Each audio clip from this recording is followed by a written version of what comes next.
हरे भरे खेतों और झिलमिलाते तालाबों के बीच बसे चंदनपुर के जीवंत गांव में पारंपरिक भारतीय संस्कृति की लय के साथ जीवन फल फूल रहा था। यह गांव अपने कारीगरों के लिए जाना जाता था, जो बेहतरीन हस्तशिल्प और जीवंत वस्त्र तैयार करते थे। इन कारीगरों में किशन नाम का एक बूढ़ा कुम्हार था, जो सुंदर मिट्टी के खिलौने बनाने के अपने कौशल के लिए प्रसिद्ध था। उसके खिलौने गांव का प्रतीक थे।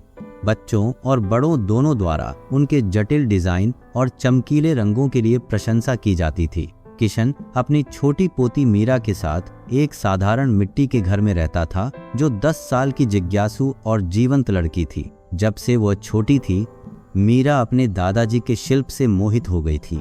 वह मिट्टी के बर्तन बनाने के शेड में घंटों बिताती थी, उन्हें मिट्टी के ढेर को बेहतरीन आकार देते हुए देखती थी। किशन के मिट्टी के खिलौने सिर्फ खिलौने नहीं थे, वे चंदनपुर के जीवन का प्रतिबिंब थे। उन्होंने हाथी, पक्षी, गुड़िया और यहाँ तक कि छोटे घर भी बनाए, जिनमें से प्रत्येक खिलौना गांव की समृद्ध विरासत की कहानी कहता था। मीरा एक होशियार और कल्पनाशील बच्ची थी।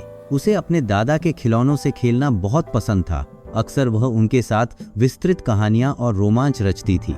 उसे मिट्टी का एक छोटा हाथी बहुत पसंद था, जिसका नाम उसने गोलू रखा था।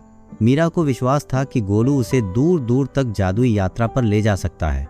एक दिन आंगन में गोलू के साथ खेलते हुए मीरा ने अपने दादा से पूछा, दादाजी, आप इन खिलौनों को कैसे जीवंत बनाते हैं? ये ऐसे दिखते हैं जैसे इनकी अपनी कहानियां हों। किशन ने अपने हाथों को कपड़े से पोंछते हुए गर्मजोशी से मुस्कुराया। मीरा, ये सब कल्पना के जादू के बारे में है। ये खिलौने आपके द्वारा उनके लिए बनाई गई कहानियों में जीवंत हो जाते हैं।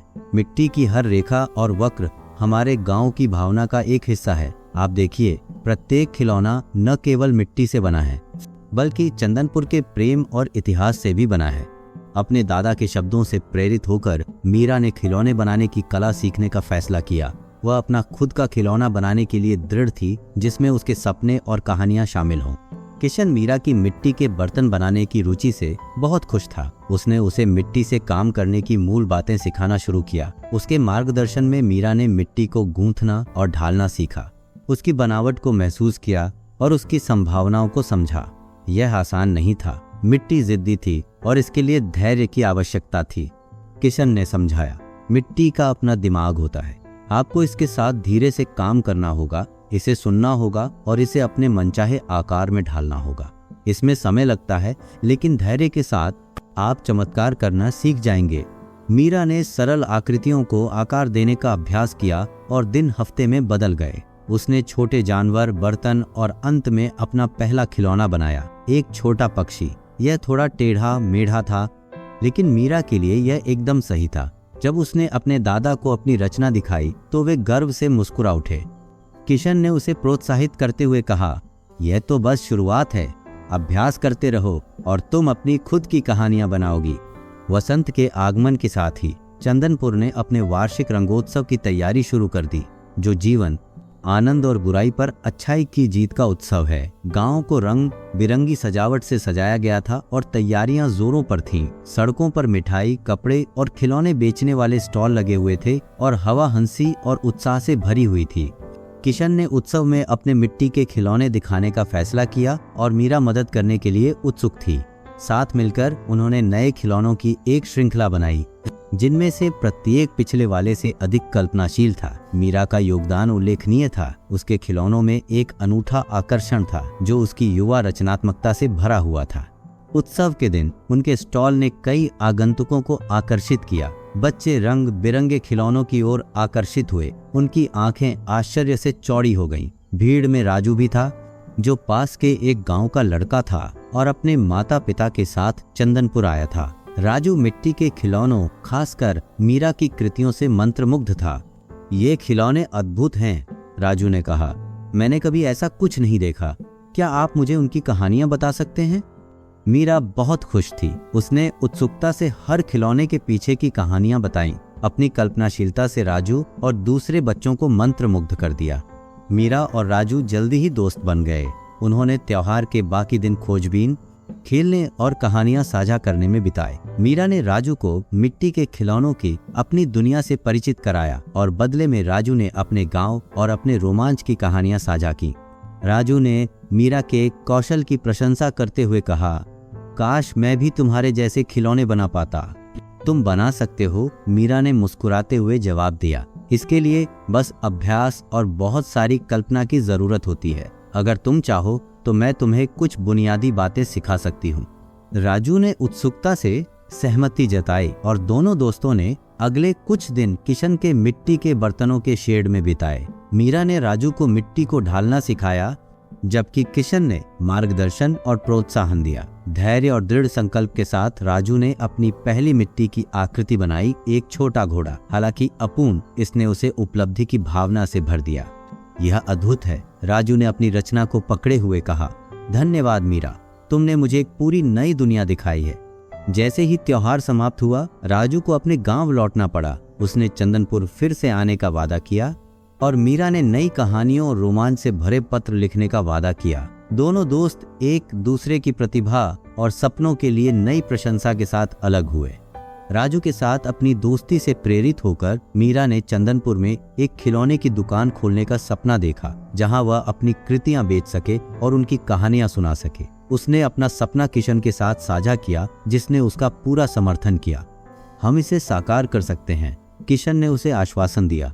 कड़ी मेहनत और आपकी रचनात्मकता के साथ हम कई और बच्चों को खुशी दे सकते हैं। अगले कुछ महीनों में मीरा ने अथक परिश्रम किया, अपने कौशल में सुधार किया और नए खिलौने बनाए। अपने दादा की मदद से उसने गांव के चौराहे के पास एक छोटी सी दुकान खोली।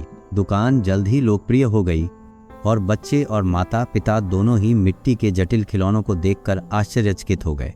मीरा की खिलौनों की दुकान के फलने फूलने के साथ ही इसने हरि नामक एक धनी व्यापारी का ध्यान आकर्षित किया, जिसने गांव की प्रसिद्धि से लाभ कमाने का अवसर देखा। हरि ने मीरा से उसकी दुकान खरीदने और एक कारखाने में खिलौनों का बड़े पैमाने पर उत्पादन करने का प्रस्ताव रखा। उसने मीरा को उसके सपनों से परे धन और पहचान दिलाने का वादा किया। हालांकि मीरा हिचकिचा रही थी। वह प्रत्येक खिलौने के पीछे की शिल्पकला और कहानियों को महत्व देती थी, कुछ ऐसा जो बड़े पैमाने पर उत्पादन कभी नहीं दोहरा सकता था। उसने सलाह के लिए किशन की ओर रुख किया। किशन ने कहा, मीरा, याद रखो कि तुमने खिलौने क्यों बनाना शुरू किया था। ये केवल उन्हें बेचने के बारे में नहीं है, यह कहानियों को साझा करने और खुशी लाने के बारे में है। अगर तुम्हें लगता है कि दुकान बेचने से उन मूल्यों से समझौता होता है, तो तुम्हें अपने दिल की बात माननी चाहिए। अपने दादाजी के शब्दों से प्रोत्साहित होकर मीरा ने अपने शिल्प की अखंडता को बनाए रखने का विकल्प चुनते हुए हरि के प्रस्ताव को अस्वीकार करने का फैसला किया। मीरा के इस फैसले की खबर पूरे चंदनपुर में फैल गई। गांव वालों ने उनकी हिम्मत और कला के प्रति समर्पण की प्रशंसा की। उनकी कहानी से प्रेरित होकर उन्होंने उनकी दुकान का समर्थन किया और इसकी सफलता सुनिश्चित की। इस बीच राजू अपने परिवार के साथ चंदनपुर लौट आया और मीरा की दुकान की खबर अपने गांव में लेकर आया। उसने अपने दोस्तों के साथ कहानियां और खिलौने साझा किए, जिससे उनमें दिलचस्पी और प्रशंसा पैदा हुई। मीरा और उनके मिट्टी के खिलौनों की कहानी रचनात्मकता और लचीलेपन का प्रतीक बन गई। मीरा की दुकान फली फूली और वह नए खिलौने बनाती रही, जिनमें से हर एक में चंदनपुर की भावना का एक अंश था। राजू के साथ उनकी दोस्ती मजबूत रही और वे अक्सर विचारों और कहानियों का आदान प्रदान करते थे, जिससे उनकी रचनात्मकता समृद्ध हुई और उनका रिश्ता मजबूत हुआ। साल बीतते गए और मीरा एक कुशल कारीगर बन गई, जो अपने खूबसूरत खिलौनों और मनमोहक कहानियों के लिए दूर दूर तक जानी जाती थी। किशन ने गर्व के साथ देखा कि कैसे उसकी पोती ने परिवार की परंपरा को जारी रखा, मिट्टी के प्रति प्रेम और कहानी सुनाने की कला को अगली पीढ़ी तक पहुंचाया। मीरा की खिलौनों की दुकान चंदनपुर का एक प्रिय हिस्सा बन गई, जो दूर दूर से आगंतुकों को आकर्षित करती थी। बच्चों और बड़ों को उनकी कृतियों में खुशी और प्रेरणा मिलती थी। प्रत्येक खिलौने के पीछे की कहानियों को संजोया और दोहराया गया, जिससे गांव की विरासत जीवित रही। किशन के सम्मान में मीरा ने मिट्टी के खिलौनों की कला का जश्न मनाने के लिए एक वार्षिक उत्सव की स्थापना की।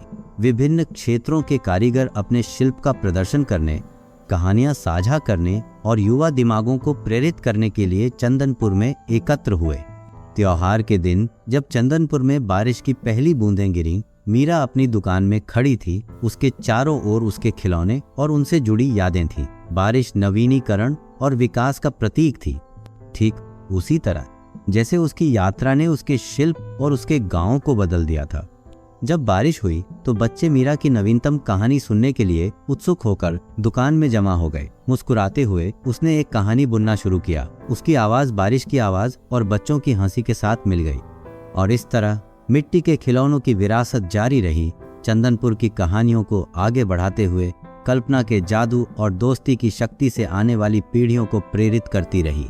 मीरा और उसके मिट्टी के खिलौनों की कहानी बच्चों को रचनात्मकता, दृढ़ता और अपने मूल्यों के प्रति सच्चे रहने का मूल्य सिखाती है। यह दोस्ती कल्पना और दूसरों को प्रेरित करने और खुशी लाने के लिए कहानी कहने की शक्ति के महत्व पर जोर देती है। मीरा की यात्रा के माध्यम से हम सीखते हैं कि सफलता केवल धन के बारे में नहीं है, बल्कि हमारे द्वारा किए गए प्रभाव और दुनिया में हमारे द्वारा लाई गई खुशी के बारे में है। अगर आपको कहानी पसंद आई तो और भी कहानियों के लिए चैनल को सब्सक्राइब करें।